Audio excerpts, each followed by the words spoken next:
ইতিমধ্যে এনফোর্সমেন্ট ডিরেক্টরেটের তরফ থেকে একটি বিবৃতি দেওয়া হয়েছে। সেই বিবৃতিতে উল্লেখ করা হয়েছে যে কোনো পার্টি অফিসে কোনো অভিযান চলেনি এবং এর নির্বাচনের সঙ্গে কোনো লিঙ্ক নেই। মমতা বন্দ্যোপাধ্যায়ের বিরুদ্ধে তারা অভিযোগ তুলছেন যে সাংবাদিক পদের ব্যবহার করে তিনি ডকুমেন্ট ছিনতাই করেছেন এবং এই মর্মে আগামীকাল হাইকোর্টের হস্তক্ষেপ প্রার্থনা করে তিনি দৃষ্টি আকর্ষণ করছেন হাইকোর্টের। কথা বলবো অর্ণব হাজরা, প্রতিনিধি রয়েছেন সঙ্গে। অর্ণব,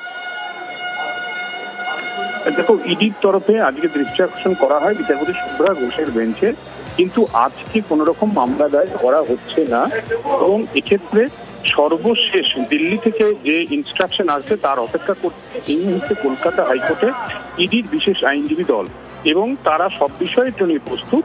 এবং এক্ষেত্রে যেটা ঠিক হয়েছে যে ইডির যে অভিযান রাজ্যে হয়েছে যেখানে পুলিশের বাধা দেওয়া হয়েছে, এই পুলিশের অতি সক্রিয়তার বিরুদ্ধে তাদের আবেদন বা বিচারপতির হস্তক্ষেপ প্রার্থনা। সেক্ষেত্রে আজকে মামলা দায়ের না করা হলো আজকে দিনভর সকাল থেকে এই দুপুর গড়িয়ে রাত পর্যন্ত যা যা ঘটনা ঘটছে পুরোটাই দিল্লি থেকে ইডি পুরো বিষয়টাতে বিশেষ নজর রেখেছে। এবং তারপরেই কাল সকাল 10:30 অর্থাৎ শুক্রবার সকাল 10:30 বিচারপতি শুভ্রা ঘোষের বেঞ্চে এনফোর্সমেন্ট ডিরেক্টরেটের তরফে নতুন করে দৃষ্টি আকর্ষণ করে সর্বশেষ পরিস্থিতি আদালতের সামনে রেখে নতুন করে মামলা দায়ের করা অনুমতি চাওয়া হবে। এবং কাল যদি অনুমতি মেলে সেক্ষেত্রে কালকেই মামলা শুনানি করে হাইকোর্টের হস্তক্ষেপ প্রার্থনা করা হবে। এবং এক্ষেত্রে যেটা ইডির তরফে বলা হয়েছে পুলিশের অতি সক্রিয়তা, অর্থাৎ ইডি কোনো একটি রেডে গেলে এবং অভিযানে গেলে সেক্ষেত্রে সংশ্লিষ্ট পুলিশ, এক্ষেত্রে কলকাতা পুলিশ একটা ইন্টিমেশন জানিয়ে যেতে হয়। সেগুলি করার পরও তারা কোন রকম পুলিশের সাহায্য পায়নি, উল্টে অতি সক্রিয়তা হয়েছে, তাদের বাধা দেওয়া হয়েছে। তৃণমূলের প্রতিবাদ, যে ছবি আপনাদেরকে দেখাচ্ছি মানিকতলা থেকে সরাসরি, মুখ্যমন্ত্রী মমতা বন্দ্যোপাধ্যায় আজই ঘোষণা করেছিলেন প্রতিবাদ চলবে। কুণাল ঘোষ কি বলছেন? থাকতে পারে সেগুলোকে নিয়ে গিয়ে বিজেপির হাতে তুলে দিলে বিজেপি সেই এলাকায়, সেই গ্রামে, সেই জায়গায় লোকদেরকে ডিস্টার্ব করবে। সেই জায়গায় তাদের সমস্ত রকম তাদের লোক নেই, জন নেই, বিএলএ-2 দিতে পারে না। সেই জায়গায় দাঁড়িয়ে এখানে ডেটা চুরি হয়েছে, আমরা ডেটা চুরি চক্রান্ত হয়েছে, আমরা তার বিরোধিতা করছি। কিন্তু শুভেন্দু অধিকারী বলছেন ক্যান্ডিডেট লিস্ট তো পার্টি অফিসে থাকবে, সেখানে প্রতীক জৈনের বাড়িতে কেন ক্যান্ডিডেট লিস্ট থাকবে? আমরা তো আবার বলছি যে আমাদের এই একটা সময় তো আইপ্যাক বিজেপিরও কাজ করেছে, অন্য দলেরও কাজ করেছে। আইপ্যাক একটা সংস্থা যারা নির্বাচনে নানা ধরনের প্রচার ইত্যাদি কাজ করে। তো আমাদের হয়ে যেহেতু আমরা এবার আইপ্যাককে প্রচারের আমাদের সহযোগী সংস্থা, তো আমাদের প্রচারে জেলা ভিত্তিক, গ্রাম ভিত্তিক প্ল্যানিং তো ওদের অফিসে থাকতেই পারে। তো সেইটা নিয়েই শুভেন্দু বাবুদের লোক নেই, শুভেন্দুদের লোক নেই, বিএলএ-2 দিতে পারে না, এজেন্ট দিতে পারে না, এরা তাদের হাত দিয়ে তুলে দেবে, তারপর এদের ট্যাপ করে নানা রকম ভাবে এজেন্সির হুমকি দেওয়া হবে। তো পরিষ্কার ভোট এলেই সক্রিয় হয় এজেন্সি, কি বলবেন? এইটাই তো কথা, ভোট এলেই কেন এরা সক্রিয় হয়? যদি কোনো মামলা থাকে, কোনো তদন্তের দরকার থাকে, এত বছর এত মাস রইল তদন্ত করতে কে বারণ করেছে? ঠিক ভোটের মুখে আমাদের সহযোগী সংস্থা প্রচারে, ফলে তাদের কাছে আমাদের প্রচারের নানা পরিকল্পনা থাকতে পারে এবং তথ্য থাকতে পারে। তো সেইগুলোকে যারা ভোট চুরি করতে ব্যর্থ হচ্ছে, তৃণমূল কর্মীরা আটকে দিচ্ছেন। এবার সেখানে তারা নথি তথ্য, ডেটা, এইগুলো সব চুরি করছে হাত ঘুরিয়ে। 19, 21, 24 এবার 26 প্রত্যেকবার দেখা যাচ্ছে ভোট আসার ঠিক আগেই ইডি থেকে শুরু করে সিবিআই সবাই সক্রিয় হচ্ছে। কেন এইরকম, কেন বাংলার? কারণ বিজেপি বুঝে গেছে বিজেপি হারছে। ইলেকশন কমিশনকে ব্যবহার করে ওরা তাতেও ভোটার লিস্ট কারচুপি করেও ঠেকাতে পারছে না। সেই জন্য এখন আমাদের প্রচারের তথ্য চুরি করতে নেমেছে।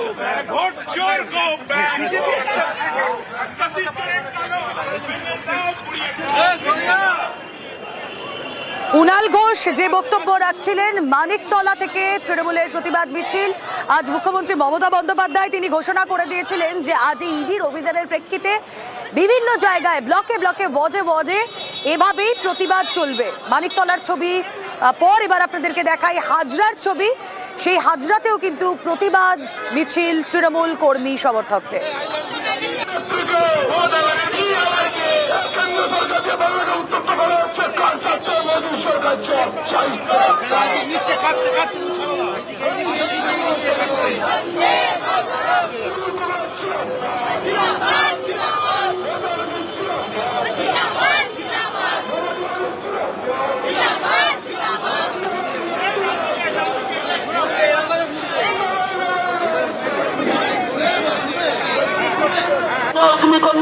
শুধুমাত্র শহর কলকাতা নয়, জেলার বিভিন্ন প্রান্তেও একই ছবি আমরা দেখছি। পূর্ব মেদিনীপুরের নন্দকুমারী ছবি আপনাদেরকে দেখাচ্ছি। দলনেত্রীর ঘোষণা অনুযায়ী বিকেল 4টের পর থেকে প্রতিবাদ কর্মসূচি বিভিন্ন জায়গায়, সেই ছবি জেলার বিভিন্ন ছবি দেখাচ্ছি, শহরের বিভিন্ন ছবি দেখাচ্ছি। এখন যে ছবি আপনারা দেখছেন পূর্ব মেদিনীপুরের নন্দকুমার।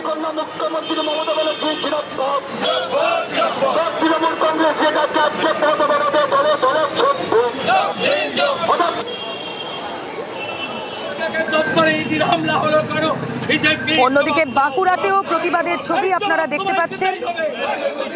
বাঁকুড়াতেও তৃণমূল কর্মী সমর্থকরা তৃণমূল নেত্রীর ঘোষণা অনুযায়ী প্রতিবাদে সামিল।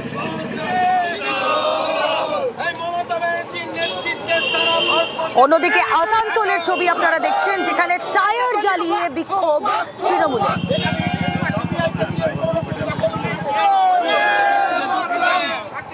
এবং তার সঙ্গে কলকাতায় যে ঘটনা ঘটেছে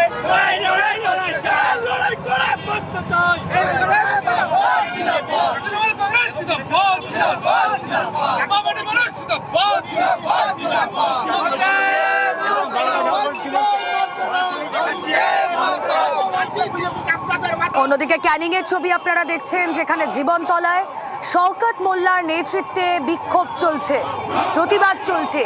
ইডির অভিযান, কলকাতার বিভিন্ন জায়গায় ইডির অভিযান, তৃণমূলের আইটি সেলের দপ্তর আইপ্যাকের অফিসে, সেখানে অভিযান চলার পর দলনেত্রী তৃণমূল নেত্রী মমতা বন্দ্যোপাধ্যায় তিনি ঘোষণা করে দেন যে আজ বিকেল 4টের পর থেকে বিভিন্ন জায়গায় এভাবেই প্রতিবাদ বিক্ষোভ চলবে। সেই মতো ছবি আপনাদেরকে দেখাচ্ছি। হাওড়ার ছবি এবার আপনারা দেখছেন, যেখান থেকে বিক্ষোভ চলছে। দেখুন, আজ ইডির অভিযান এইরকম ম্যাসিভ অভিযান গত 2-2.5 বছরে এরকম দেখা যায়।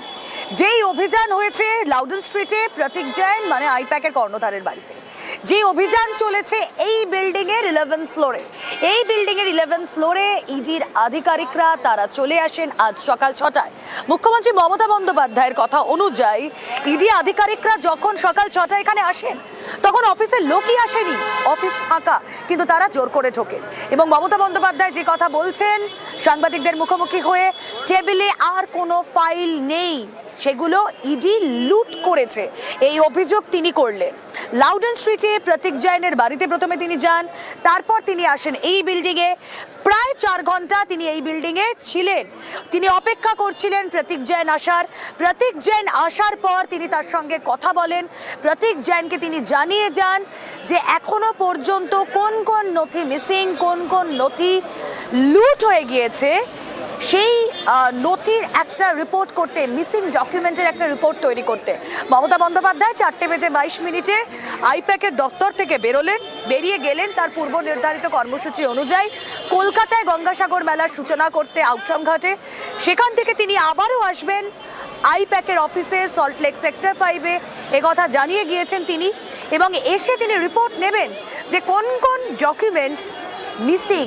বিধানসভা নির্বাচনের আগে অত্যন্ত গুরুত্বপূর্ণ যে ডকুমেন্ট, কথা বলবো সোমরাজ বন্দ্যোপাধ্যায় রয়েছেন সঙ্গে। সোমরাজ, দেখো, মমতা বন্দ্যোপাধ্যায় ইতিমধ্যে এসে পৌঁছেছেন আউটরাম ঘাটে। আউটরাম ঘাটে তুমি জানো যে গঙ্গাসাগর মেলার যে সূচনা, সেই সূচনা অনুষ্ঠান করতে মমতা বন্দ্যোপাধ্যায় এসে পৌঁছেছেন। আমরা জানিয়েছিলাম মমতা বন্দ্যোপাধ্যায় আসবেন, তার একটু সময় লাগবে, তিনি যাবেন এই প্রোগ্রামে এবং সেই অনুষ্ঠানে তিনি ইতিমধ্যে এসে উপস্থিত হয়েছেন।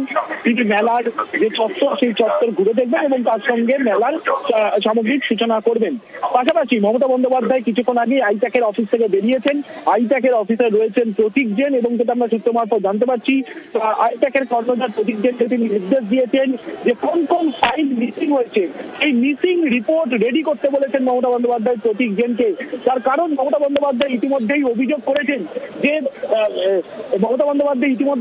করেছেন যে একাধিক ফাইল চুরি গেছে, তৃণমূল কংগ্রেসের ফাইল চুরি গেছে, 2026-এর বিধানসভা ভোটের সম্ভাব্য প্রার্থীদের তালিকা, সেই তালিকা চুরি হয়েছে।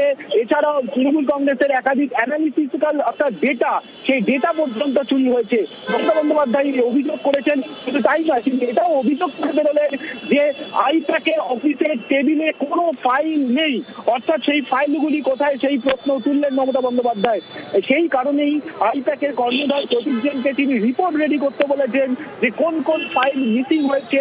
যদিও যেটা আমরা জানতে পারছি, আইপ্যাকের যারা কর্মচারীরা রয়েছেন তাদেরকে এখনো পর্যন্ত কোনো কম্পিউটারে হাত দিতে দেওয়া হচ্ছে না, তার কারণ যেহেতু কম্পিউটারগুলি ইডির আধিকারিকদের তদন্তের আওতার মধ্যে রয়েছে, সেই কারণে কোনো ফাইলে আপাতত হাত দিতে দেওয়া হচ্ছে না। কিন্তু যেটা সূত্র মারফত আমরা জানতে পারছি, মমতা বন্দ্যোপাধ্যায় বেরোনোর আগেই প্রতীক জৈনকে বলেছেন যে যে ফাইল বা তথ্য বা নথিগুলি মিসিং রয়েছে তার রিপোর্ট রেডি করতে। কারণ এই যে আজকে আইপ্যাকের অফিসে ইডির অভিযান, তা নিয়ে আইপ্যাকের তরফে একটি অভিযোগ জানানো হবে, বিধাননগর পুলিশ কমিশনারের তরফে অভিযোগ জানানো হবে।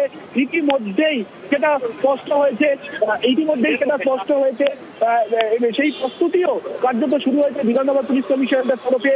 অভিযোগ জানানো বিধাননগর পুলিশ কমিশনারের তরফে শুধুমাত্র অভিযোগ জানানো হবে, সেটা আমরা জানতে পারছি। তবে সব মিলিয়ে মমতা বন্দ্যোপাধ্যায় আইপ্যাকের অফিস থেকে বেরোলেও তিনি আবার কিছুক্ষণের মধ্যেই আইপ্যাকের অফিসে আবারও যাবেন বলেই আমরা জানতে পারছি। কারণ তিনি বেরোনোর সময় জানিয়ে গেছেন প্রতিষ্ঠানকে যে তিনি আবার আসবেন এবং যাবতীয় রিপোর্ট তৈরি করে রাখতে বলেছেন। বেশ সোমরাজ, নজর থাক। মমতা